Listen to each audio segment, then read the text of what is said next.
Hey guys, welcome to MSI After Hours episode 6. Yep, 6? Yeah, 6. My name's Caedrel. Joining me is Drakos. As perks fucking usual. How are you doing, buddy? Oh, dude, I'm all right. I'm hanging in there. I just finished my strawberry shake mixed with vodka, so better than I was 30 minutes ago.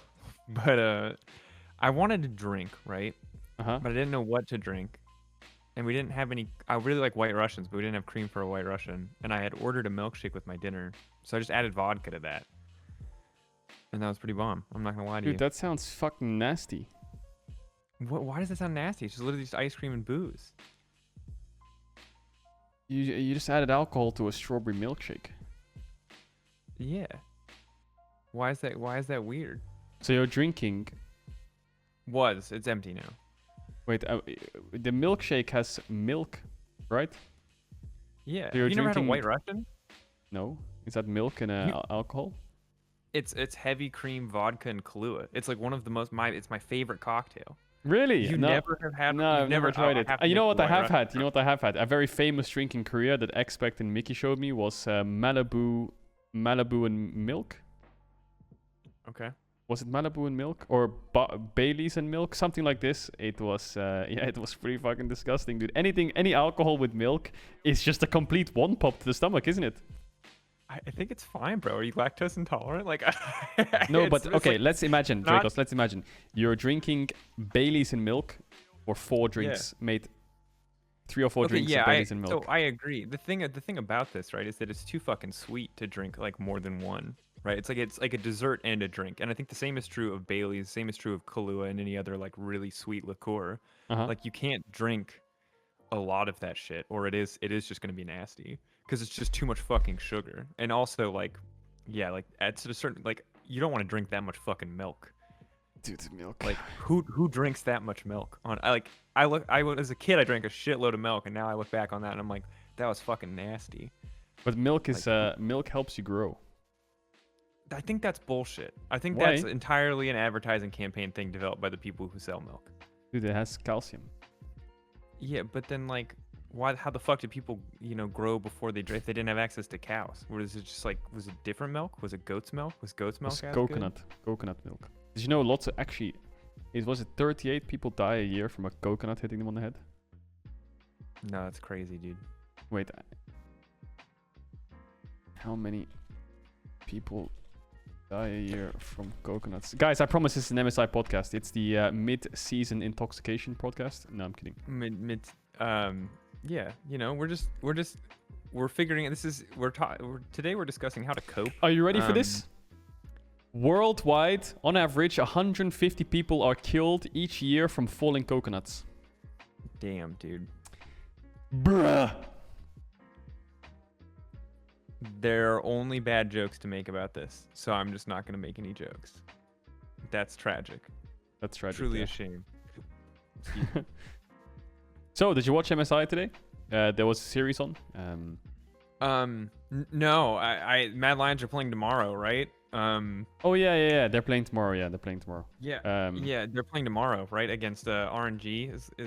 Today was just like leaked scrims on stage. It was like a warm up. They wanted to test the tech on stage, so they just did a best of 5 together. It was really intense scrims though. Like you saw, those scrims were crazy. So I think tomorrow's series is gonna be crazy, even more crazy. Yeah, I know. I think as long as it doesn't look like Game 4 and Game 5, I think it's gonna be a really banging series. I heard that in Game 4 and 5, there was loads of tech issues for the Mad Lions players. That's why it was a stomp. Mm-hmm. They were lagging. I heard they were lagging. Yeah, packet loss, FPS issues. So yeah, hopefully they fix that for tomorrow on their PCs. Okay, that was fun. Okay. Real talk, yeah. Of course I watched they got fucked. It was actually so. There's a couple things that I think we learned today. One, Barrel can't play Nautilus to the point where when Barrel is playing Nautilus, he can turn a world championship team into a team that could very easily lose to the Mad Lions in a best of 5. Is the first. Dude, why thing you gotta do Mad Lions like that? Bro, I love Matt. I think they played fantastically today. But the instant, like, look at that bot lane matchup in the last game when Barrel was on Alistar. Look at how Barrel played that entire game. right? And now just imagine how free that win would have been if he was on Nautilus. Like, do you know what Mad Lions should have done in draft? You know, game 5, if I'm their coach, I would ban Alistar, Thresh. No, they would ban Thresh. I would ban Alistar, Rel, and I don't know, another engaged support, and then first rotate Leona. So I force him onto Nautilus, and then gimme LP. I mean, it's not a bad strategy. Yeah, but like really, like I think wow, there's a lot to take away. I'll ban Tam. I'll just meme. Yeah, I'm actually still really proud of Mad Lions, right? I think that like I don't want to take away from this tournament for Mad Lions. Obviously today it's really disappointing, and we'll look back at that series. But I think that like you can clearly see Day1 Kia were the better team, right? Like when Mad won games, it was like scrappy. It was really bloodthirsty. It was just like fight. When like Day1 won games, it could be anything that they wanted it to be. They could fight when they needed to fight. They could do anything they needed to do. They could just choke you out completely. It was like Mad. When Day1 were winning those last 2 games, it just looked like Mad were outclassed, and Mad really just got like lost in the game. So I think the better team won on the day. I'm disappointed, or not disappointed. I'm sad that Mad lost, but I'm not disappointed in the team at all. I'm still really proud of this team for how far they've made it, and I think that I think they did EU proud. I think they did right by themselves, and I think after this, and we can continue this discussion today, I think now Elyoya is officially the best. This is the best single season a rookie's ever had in Europe. Yeah, on the starting roster. Like, fully on the starting roster. Yeah. I mean, you could argue, and again, not talking about rookie year, talking about rookie season. Season. Split. Because technically we don't consider, like, there is a rookie year, I know that, but, like, you don't measure the rookie year by any reward metrics in LoL esports. So, rookie split. I don't know, in Bowser's rookie split, he won the MSI, and then he almost won Worlds. Bowser's rookie split was kind of crazy. But win MSI rookie split. Promise Q was oh yeah, Promise Q was the official winner. Over Huni? Yeah, but the thing is, Huni didn't go to. Did Huni go to 5 games against the Korean team? They actually like. Did they? They did. Oh yeah. Did they go to 5 games? I think they did against SKT. Did they go against SKT 5 games? I think they did, right? Yeah. Maybe it is Huni. That was the Z series, right? I thought it was only 4. My bad, chat. Oh, so it's close. That was the semis as well, right? You can argue it's a tie then. Maybe. Okay. Oh yeah, that series was nuts. By the way, I remember that with Steelback against the janitor memes. Oh my god, that series was nuts. You know, that series was nuts. Because that series was banger after banger, wasn't it? But this series was this Mad series was like game 1. No, game 2. No, 1, 2, 3 or bangers. 1, 3, 4. Korea was better back then too. No, Korea was in relation to other regions, but like the entire game of League of Legends is significantly harder now than it was then. I don't think that's a fair comparison. Anyway, I mean, yeah, Elyoya is definitely in the running for like the best rookie split of any rookie in the world. He's top 2 with Huni. Yeah. Febby Soul football. I don't care about the Febby not in the world, in Europe for sure. It was a great moment. It's not like a crowning. I don't think it's a crowning achievement. Yeah. Definitely one of the best rookie splits in Europe a rookie's ever had, kind of, right? Joining the LEC, winning the split, and going to 5 games against Damwon world champions. That's pretty nuts. I think internationally it's comparable. I think domestically it's more impressive because while that Fnatic was really good, they were like super top heavy, right? For spring at least. OG came up and contested them. You had that full 5-game finals, but they played UOL in the finals, and like UOLs were solid back then. But like, look compared to now, look at all the teams that Mad had to go through to get to MSI. That would be my last point on this. Is that I think domestically, like internationally, very comparable. You could argue either way. I think domestically, Elyoya's rookie split's more impressive. Yeah, but I will say, despite this going to 5 games, just after watching Game 4 and Game 5, like if bot lane doesn't int on Damwon, I think that Damwon is just still a couple tiers above Mad Lions, let's be honest. I think Mad Lions played phenomenally in Game 2 and Game 3 in punishing their bot lane, and I think Karzi Kaiser completely outclassed the bot lane of Damwon. But I think if there was no, it sounds stupid to say, but if there was no bot gap, then Damwon would not really struggle that much in these games. I also think their drafts in Game 3 and 4 were quite poor as well. Or Game 2 and 3, sorry, were quite poor as well. But all props to Mad Lions, dude. They fucking played their hearts out, I think, in especially in Game 2 and 3. Yeah, but I mean, I think the thing that they did, which is ultimately something that we've talked about before, is that they're very good at like we expected it to manifest more in like, oh, it's a cheese strategy or whatever, and it didn't. There wasn't really cheese. There wasn't any crazy level ones. It was just target a weak point on Dan Walkia and really try to punish it. And they did try to make that happen, and successfully made that happen in a number of games. But I agree. There's like a lot of picks in the meta right now that I'm in general skeptical about. I think I've been further exposed. Like Victor's the one I think on a lot of people's minds. I'm inclined to agree. I think Victor has been super underwhelming across these games. I mean, he's the most popular mid laner by far at MSI, but I just think that like he's running into the same problems that he kind of did in our playoffs when Chemtank was meta, which is that like if you don't go into the Victor kind of just has to wait for you to fuck up to like do anything, you know, like Victor can't push into you, he needs you to push into him for the most part. So it's just there's a lot of I think that was pretty rough. And then obviously just like Showmaker's a god. Like that's the other thing that we have to take. Like Showmaker is by far like certainly the best mid at this tournament. I'm inclined to think the best mid at the world, like Chovy, Copium. But yeah, I think Showmaker just like literally just like Super Saiyan this entire fucking series. Like no matter what was really like if you if we rewatch those first few games and you tell me that Mad don't just win this series outright because of how bad bot is playing, I'm like, how? Like who he's literally Atlas holding the fucking world on his shoulders. You know what I mean? Like Showmaker was insane in these final games. And to me, it's like this is like the great. Like I want Showmaker versus like Rookie so bad. I want Showmaker versus like the other like Titanic international mid laners, because like I just think that it's a shame that in this final that relative to Showmaker, I think like Cryan is all things considered one of the weaker points on RNG, probably the weakest point on RNG, right? So it kind of sucks. Like it's good to have that discrepancy. It makes for a more interesting dynamic matchup, but also like, come on, where's my like crazy like hyped LPL mid lane matchup? True, it's like Showmaker versus Cryan is a bit.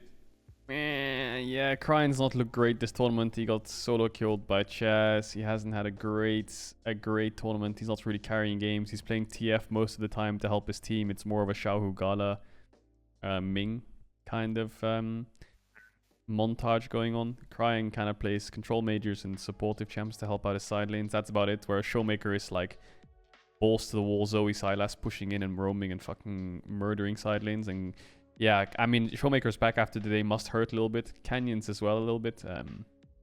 But yeah, dude, if it was like Showmaker versus Doinby or Rookie or yeah, I don't know, it'll be much more hype. Knight. I mean, yeah, like assuming Knight's actually performing well and not. Would you say that mid lane is? Okay, so Showmaker is the best mid at this tournament, easily. Yeah. Okay, now let me put you this argument forwards. Now, I'm not doing this to criticize other teams or other players. I'm just saying, just for name's sake, if we had FPX this tournament and Doinby, if we had G2 this tournament with Caps, and then Perks and Maple, do you think the mid lane pool will be more stacked? So in your top 5, in your top 6, you have Perks, Maple, Doinby, Caps, Showmaker. Do you think that would be a more stacked mid lane individual role in current tournament? Yeah, for sure. And I think the big thing here is like, actually, I can't say for 100% sure what form Doinby's in, because I just haven't watched a lot of Doinby's games, right? Like I didn't really watch the LPL during the regular season as much. I like spam watched RNG games over the course of playoffs to get ready for them in this tournament. So I can't say. My assumption is that Doinby was really like good. And it just feels like based on everything I've heard from experts, but I can only quote secondhand opinions. So yeah, I believe that Doinby probably was better based on history. Doinby would be better, but I can't say. But Caps, Humanoid's an interesting discussion. I think the big thing is that like Humanoid absolutely popped off this tournament towards the end. Like he had some really great games. I won't say that it was perfect throughout, right? I think that you could see that champion pool was like a little bit questionable given how I keep pick the Zoe, but ultimately you weren't getting the same effectiveness out, and maybe that's an unfair standard to hold him to. But I do think that like when you look at Caps as a player, he is a guy that will make shit happen.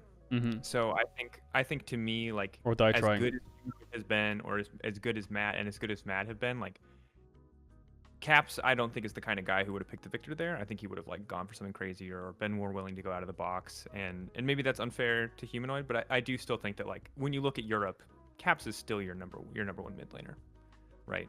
As good as Humanoid is, and that's not taking anything away from Humanoid's performance. Caps is still number one. Caps is still the guy that I would like. If you had to pick a mid laner to represent Europe, I still think the vast majority of people would pick Caps to represent.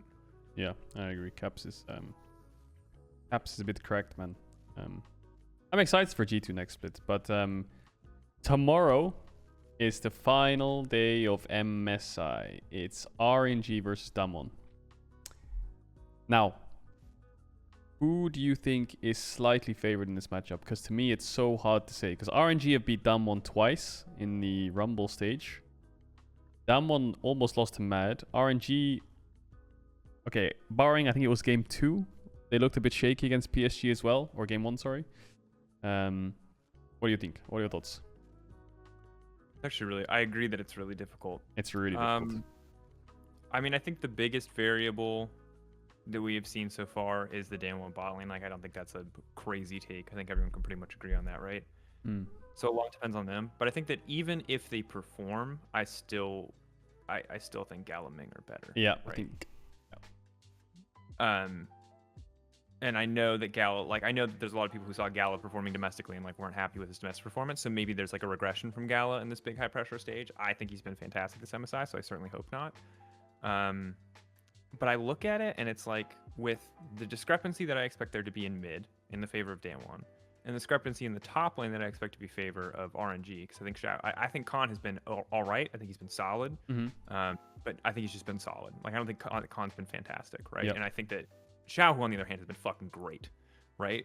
So it's just like if you're a jungler, like you probably don't get to go bot in this series because one top lane is super favored and one mid lane is super favored, and I think both junglers are pretty just fucking cracked, right? And like a lot will depend on the matchups, of course.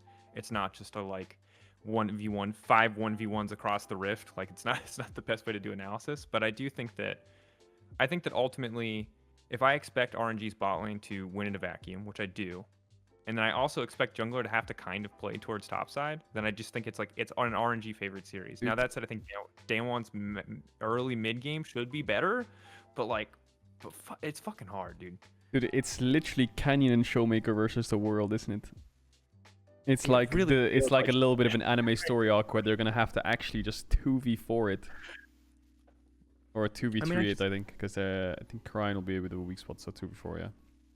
Yeah, and a lot will depend on what the mid lane matchups look like, right? And I think that, and also, I mean, there's so much, like, the thing is that,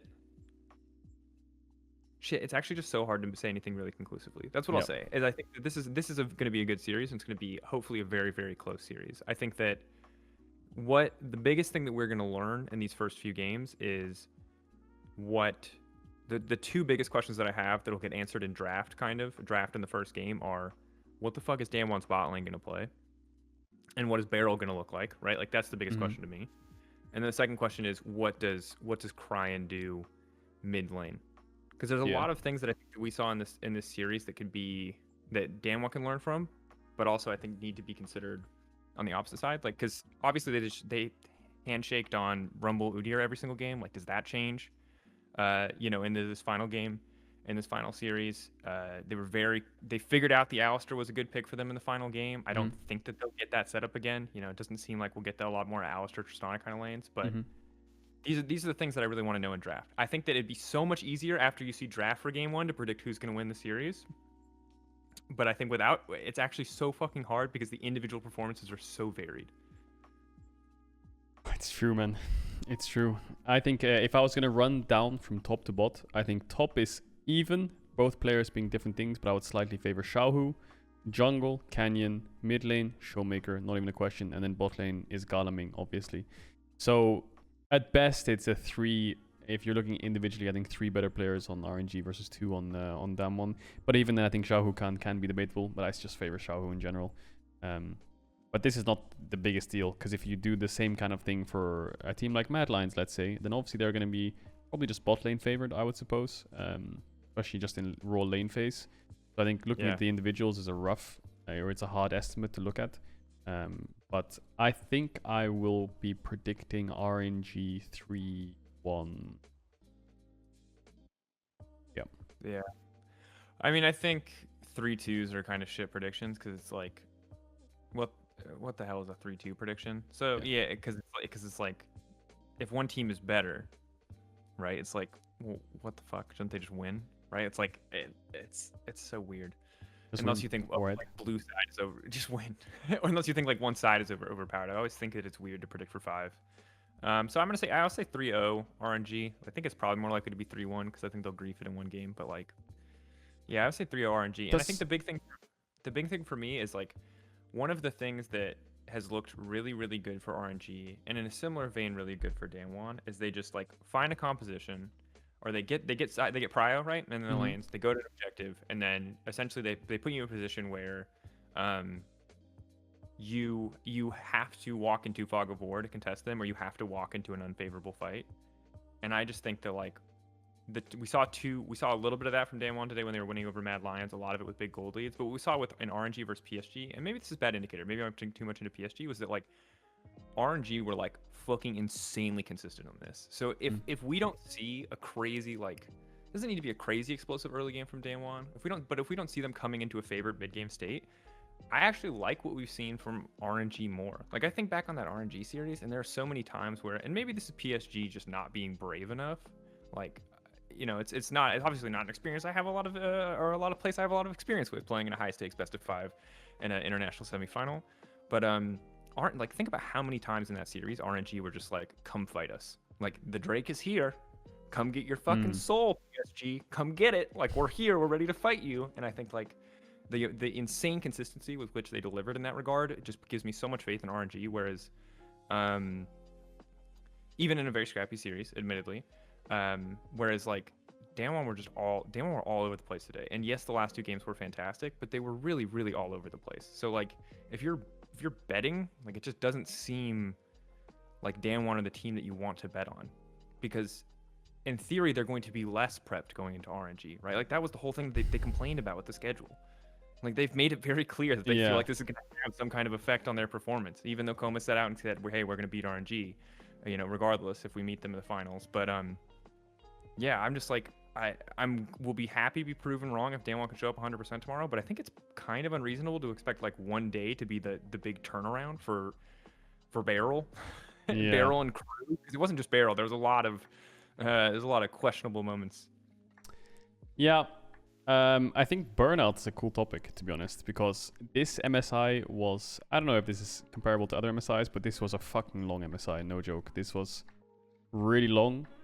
And I think that almost every player has expressed forms of burnout or forms of struggling because you have non-stop back-to-back best of ones from round 1.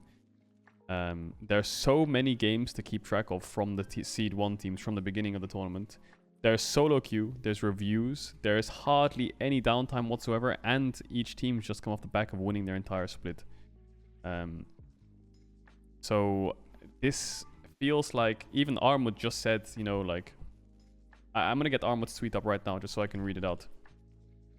He tweeted after the game, he said, I'm disappointed by my performance during MSI. This entire season was so tiring for me. I had to work so hard since I was bad at the game being in the ADC. I've improved so much inside and out of the game thanks to my team members. And I think even when Armwood's on Euphoria, he said, dude, I'm glad we won, but like, holy shit, I don't know if I have the energy, or like, I don't know if I can manage a whole MSI now. Yeah, I mean, I agree. I think that one of the things is that the Riot Esports calendar for League of Legends, at least, is brutal. Unreal. It's fucking brutal. And you saw this for G2, although hilariously I've since talked to G2 players and they're like, okay, yeah, but now we're bored at home. It's been 2 weeks. Now we wish we had gone to MSI. But you know, it's brutal. And I think that if you win your season and then you go to MSI and then you win a season again and then you go to Worlds, and then, you know, maybe you're invited to All-Star. And I think All-Star at this point is opt-in. You can say no to All-Star. But you're almost your entire year is consumed by League of Legends. And then yeah, you get a month off. And so a lot of people are going to go, hey, you know, I get 2 weeks off in a year. Like, what's that? Well, it's like these players get 1-day weekends. And, you know, when you can spread your 2 weeks vacation out, it's a little bit nicer. You know, when you take a 3-day weekend, when you get public holidays, because you think about it this way, you don't get public holidays as a player. Like your org and your team and your, like, when you look at your team, are you guys going to be like, well, it's a bank holiday on Monday in Germany. Guess we should take the day off, like after you got your ass beat and fucking your best of ones last week. No, you're gonna practice, right? And so I think that it is a slog. Like it is a brutal fucking schedule. And I think this tournament especially was, and we've already talked about it. I didn't love the format. I think this format is, when it comes to drain on players, like the hands down the most draining format that we've seen in an MSI. Simply because play-ins now includes your major region seeds, your major regions who are going to come in, they're going to scrim for a few weeks, they're immediately going to start playing on stage games that matter, stage games that really do matter, even if they are expected favorites in every single one of them. And normally they'd have a week, extra week and a half to practice. Maybe they'd just come to Iceland later, yes, but that's their choice. They'd get more vacation, right? Whereas they need to be there, they need to be on the ground, they need to be playing games. And it's, I have to imagine that it's super, super exhausting. Because from an casting perspective, I didn't cast that much, but just like imagining, just watching and reviewing this many best of ones was draining. So I can't even imagine what it's like to play that many best of ones, also play scrims, also prep.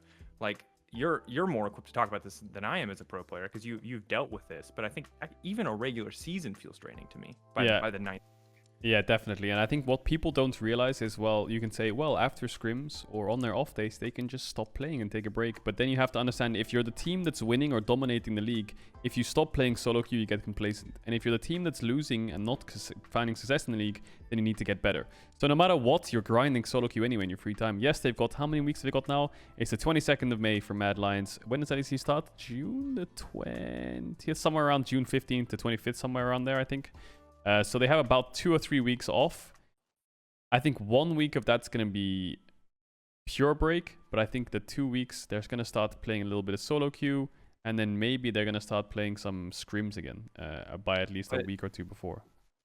Yeah, you also have to remember your org is going to want to make content with you, so that's additional. Wait, is it June 11th? I don't know. June 11th? Jesus. So it's a very fast turnaround. Like it is very quick and into the next season.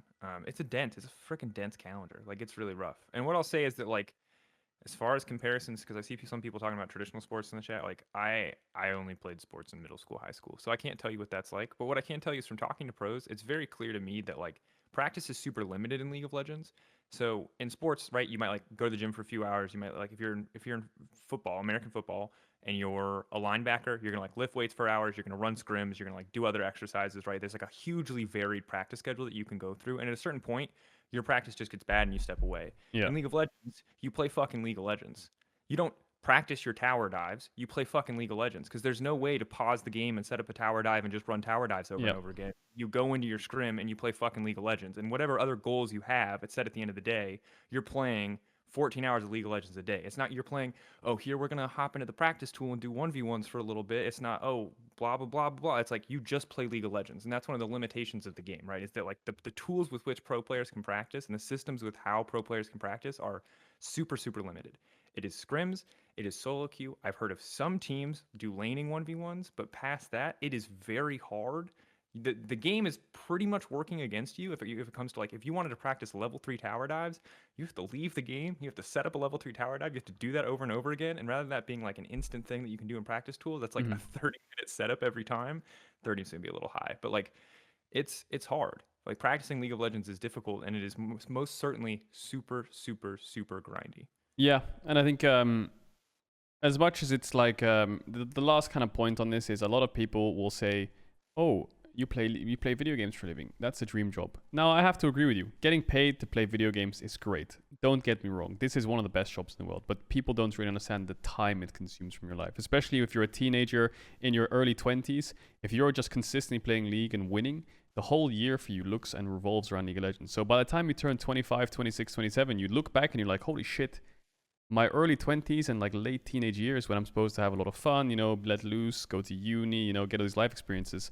It's not really there. I just kind of played games. Yeah, I got paid to do it, and I had fun, and I met new people and traveled a lot. But even when you're traveling and meeting these new people, it's because you're just grinding nonstop and playing the game. So as much as people attribute it to being a dream job, you have to understand the stress that these people go through in their early teenage years or in their early 20s years is incredible for their age, right? And now some people can handle it well, some people don't handle it well, but you can even see Perks at the end of the World Championship in 2019. He even said, like, dude, I'm glad this is over. I just want to feel like a human being again. I felt like a robot the whole year long, and it kind of takes away a lot of your youth, I would say. But it is an elite sports. It's all about performance, and that's just the way it goes. So it's a great job, but there are drawbacks that people don't really notice.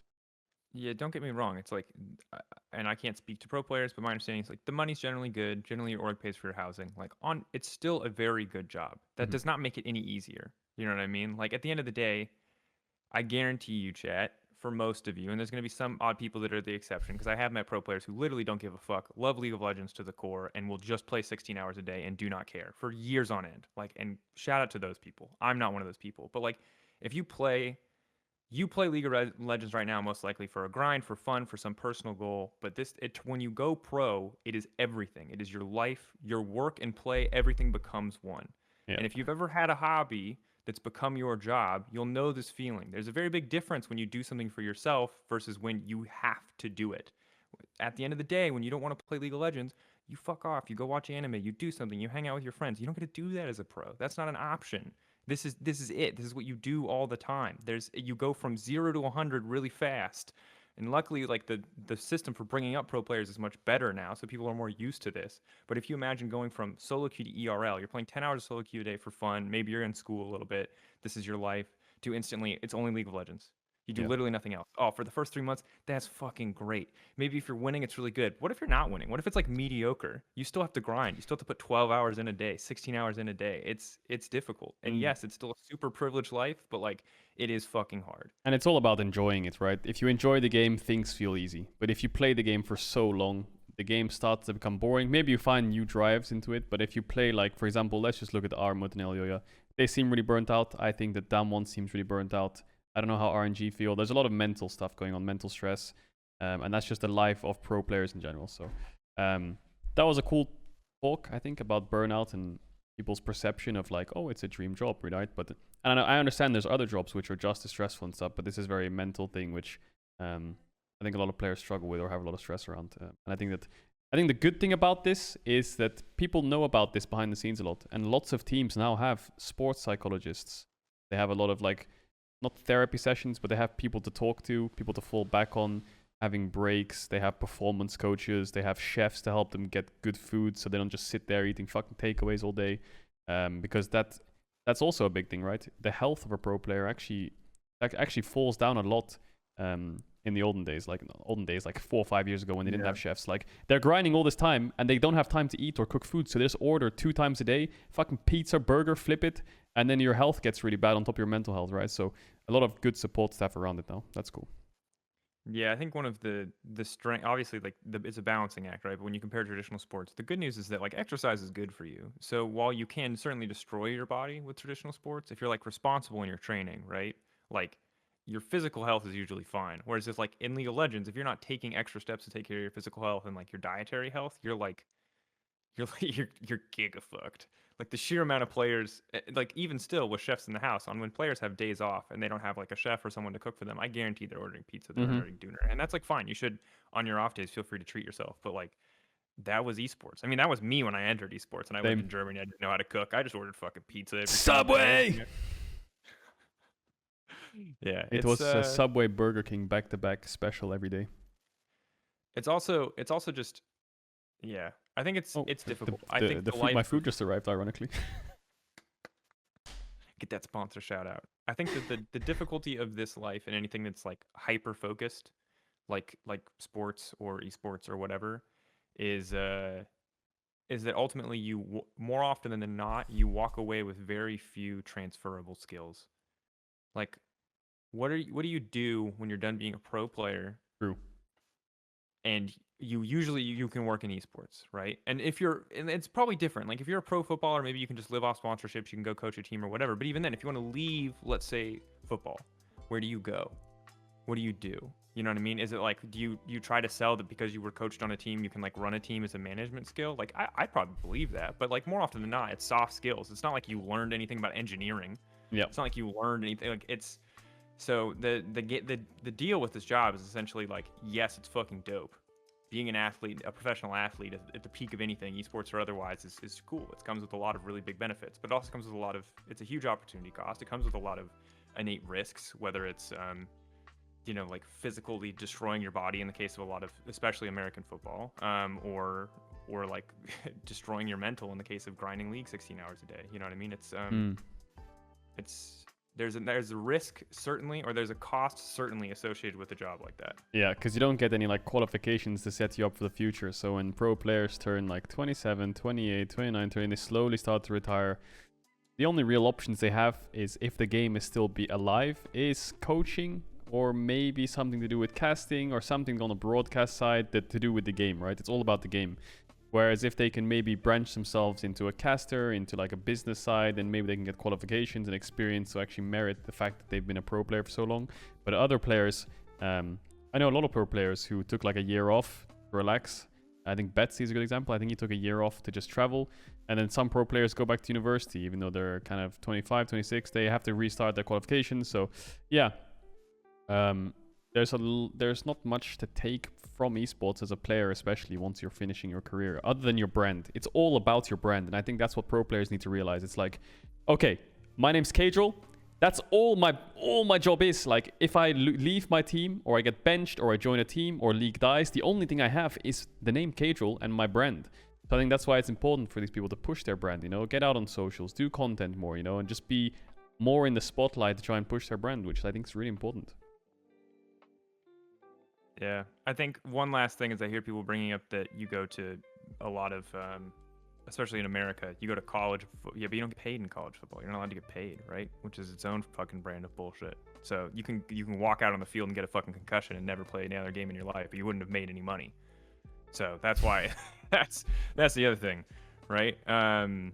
Regardless, this has gotten a little bit dark. It's gotten a little bit off topic. We've gone way off topic. All I'll say is, if you're aspiring to be a pro player, good on you. It is strenuous. It is difficult. It is difficult getting there.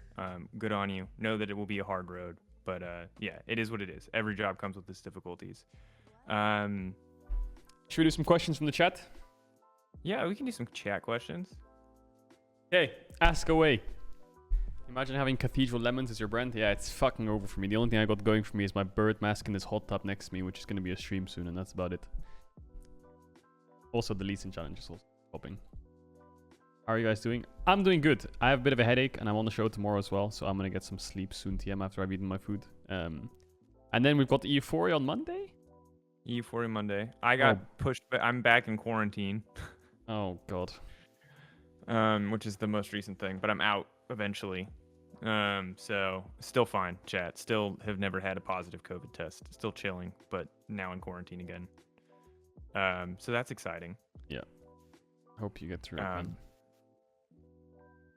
You enjoy your transition from pro to caster analyst? How is it so far? Do you miss being pro? Yeah, I miss being pro a little bit. I still have a competitive aspect, and I still want to get really high elo, which is kind of sucking, but I love it. I'm having so much fun. I'm having so much fun as a caster. It's stressful, actually. I thought being a caster would actually be a step back from being a pro player, but I think especially color caster, especially with content as well and streaming, it feels similar. I think pro player was a little bit harder, or quite harder, but it's still like a similar schedule where it's like non-stop, right? But definitely a little bit more free time, which is great. Yeah, I mean, to be fair, you're also hardcore grinding streaming. I think it would be a little bit tamer if you weren't hardcore grinding content. True. I think the last 5 months, every single off day has been streaming, and if it wasn't streaming, it was content, and if it wasn't content, it was LEC. So. Yeah. Agree. Ooh, hot tub. Hot tub is coming. As soon as I'm out of quarantine, officially, with blessings from the German government, we have to do our hot tub stream. Yeah, go ahead right next to me. How much are you going to miss Ender? I'm going to miss Ender so much. I'm going to miss Ender so much, yeah. Ender's the homie. Yeah. Thoughts on Top Esports Zoom? I don't know. I think we'll get into LPL off-season room discussions next week, probably. Yeah, Where's Shui? I did it on broadcast as soon as Internet won in the cooldown. I'll probably do another one in the hot tub for fun. Does Fnatic have a chance to make... We don't even know what Fnatic's roster is, so I can't even comment on that. Why Whippo in the jungle? I think a team like G2 or Rogue would have got to the final. No. I'll be straight up. I think that's a bad... I think just taking away from Mad Lions' success is a bad thing. Saying like maybe G2 could have done better, maybe Rogue could have done better. I don't think so. I think taking Damon's 5 games is already insane. If you told me Mad Lions would do that at the start of the tournament, they're gonna go to the semis and be 2-1 up against Damon. They're gonna lose, but they're almost gonna beat the world champions. Mate, what are you smoking? If you told me this before the tournament, I'd be like, sorry, what? Which X-Pro could replace Ender? Whippo. Seems Leaked! YouTube. Drakos says Whippo's coming to the broadcast. Oh no. Please. Yeah, the color casters are losing one. There's 3 color casters on the LEC right now. It's me, Vedi, and Ender. But next split we're losing Ender. So there's only 2 left. Get ready for that, buddy. Yeah. Maybe someone's joining. I don't know. But yeah. Ender's leaving, which is... it really sucks, to be honest. Oh, yeah. I would also take Yankos. Yankos would also be good. The issue is when I say shit like this, people think that people are retiring. If I'm like, I would love to have Yankos on the broadcast, they're like, you're fucking, is he retiring? Are you taking him? It's like, no, guys, these are just pro players that I think would do good on broadcast. No one is going anywhere. Vedi's about to pull. Ender's going back to LA, yeah. Zanzara? Yeah. Zanzara could work. Zanzara's got a seriously great personality. Definitely would have to, I think, work on his English and his accent, though. Frosk leaves, Caedrel joins. Ender leaves. Yeah.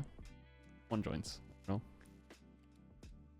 Maybe no one joins. Maybe someone joins, maybe no one joins. I don't know. Gilius. Gilius joining the broadcast team. Poggers. Big Pog.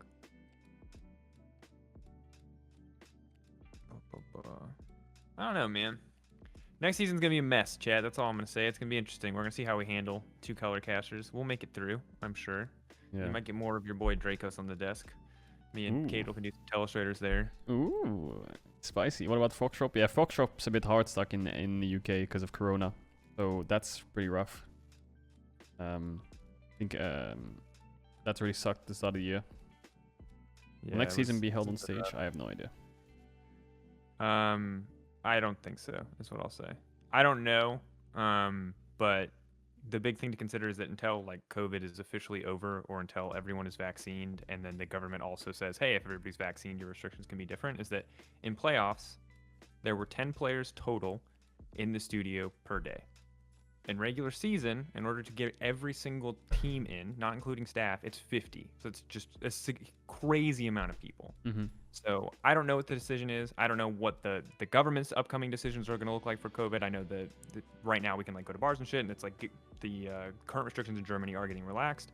But what I'll say is that like this is just my speculation, just based on what our experience was to make playoffs work. I assume that there will not be like live audience or players in studio. Maybe there's a couple like featured matches per week. That would be pretty dope. But I think that until people are like fully vaccinated and there's like some specific legal way to make that happen, it just seems like too much of a risk. But I don't know. I'm not in charge of that, so you guys will just have to wait and see.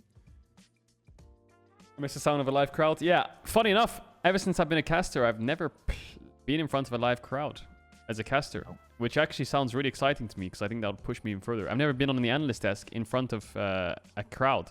The only thing I've ever done in front of a crowd is played.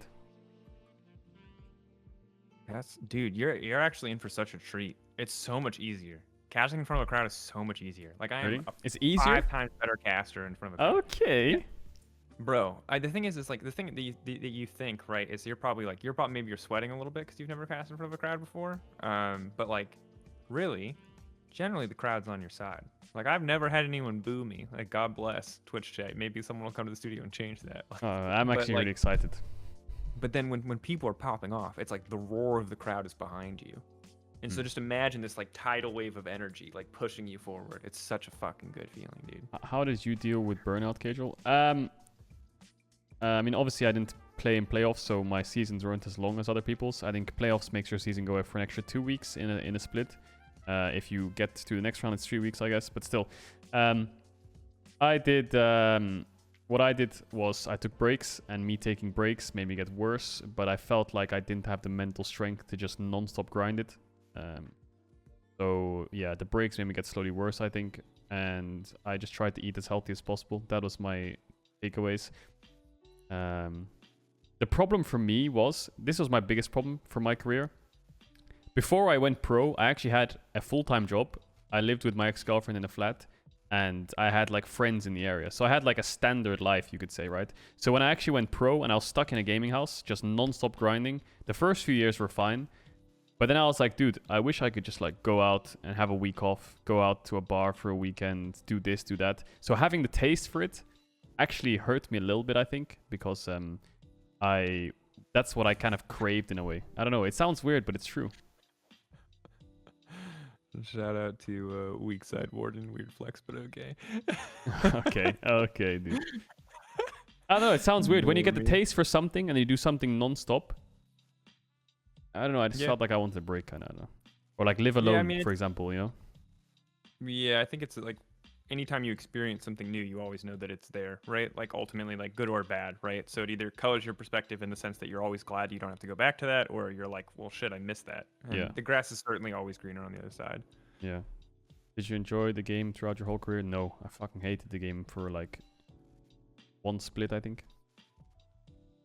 But then I started liking it again. Dang. How much writing of the scripts do the casters do? Do you mean like literal scripts for shows and content, or do you mean like the script? I can't tell if you're memeing or if you actually want an answer on that. When was it I hated it? It was 2020 Spring Split. I fucking hate that game then. Summer Split, I loved it. But I think I just didn't enjoy the game because, the team wasn't functioning well. Damn.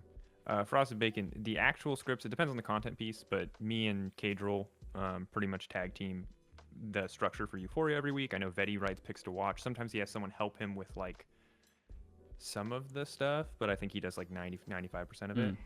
And then most of the caster adverts I have written, usually with some help from Vedi or someone else. Rap battles we write, like for the most part, casters write most of what you see.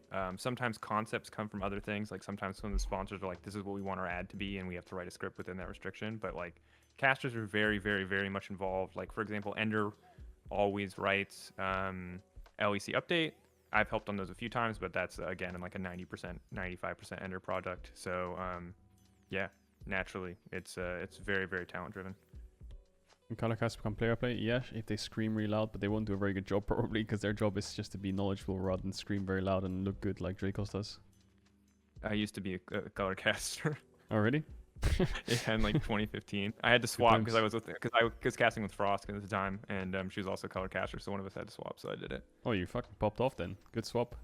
It fucking took a while though. Let me tell you, I was fucking trash. Defa, was that your name? Okay, yeah, Sefa. Yeah. Good times. Sifa. So for people who don't know, you can think of color caster as analyst. They're almost interchangeable. The play-by-play caster is the shouty, talky guy, and the color caster provides analysis. So in theory, a play-by-play caster talks about what you see on screen. A color caster tells you why it's significant or why it is important. Yeah, pretty much just means the same thing as analyst. White noise. Obviously. Oh, sorry, I thought you did that. No, go ahead. Someone asked about white noise. Now, a lot of people might not know this, but when you play on stage in any tournament, in the LEC, probably in international events, you have a white noise in your headset. So you put your headset on, instead of it just being quiet and hearing your team, this is what you hear. Yep. That's what you hear non-stop, because it's white noising out any of the casters, and that's just how it works when you're on stage. Now, it's a bit annoying for the first couple seconds, and it does throw you off a tiny bit, especially if you're brand new to it. But after a minute or two, you kind of get used to it, and it just zones out. White noise, it's annoying for like a minute, but eventually you just get used to it. Wait, I'll play what white noise is right now, actually. I think it's actually pink noise is what's on the LEC. Yeah, but it is super. As someone who's played for audio tests, I can confirm. This is what it sounds like. Really obnoxious. This is what it sounds like, if you guys can hear it. The way I'm talking right now, this is what you hear on the LEC stage. It's like because Riot can't afford soundproof booths. Yeah, okay. That's a good theory. Yeah, it's weird. It's like you're talking in a void. It's so bizarre, actually. It's so weird to have a conversation with those headsets on. Brown noise. Let me. It does not completely block outside noise. It blocks almost all outside noise. If an entire arena screams simultaneously Baron, you could probably hear Baron. But short of that, you can't really. You can maybe hear that are things, but you can't make anything out. Yeah, so that's what it is, basically. Cool. I think that was a good session. I feel pretty good about that. How do you feel? Feeling good? I feel good, dude. I'm pretty tired though. I'll be honest. I'm also. Yeah, I'm burnt. You know, it's been a weird couple of days for me, so I'm kind of burnt. But I'm ready for tomorrow's final. I'm ready to be out of quarantine and right into a hot tub, my friend. These are the things that keep me going. You know what I mean? This is what that's what I want. I'm on the desk tomorrow, guys. I'm on the desk with Lyric and Shocks tomorrow. Casting is Azael and Captain Flowers, I believe. So that's the talent tomorrow for the broadcast. Thank you, Drakos, for being here with me in episode 6 of MSI After Hours. I hope you guys enjoyed.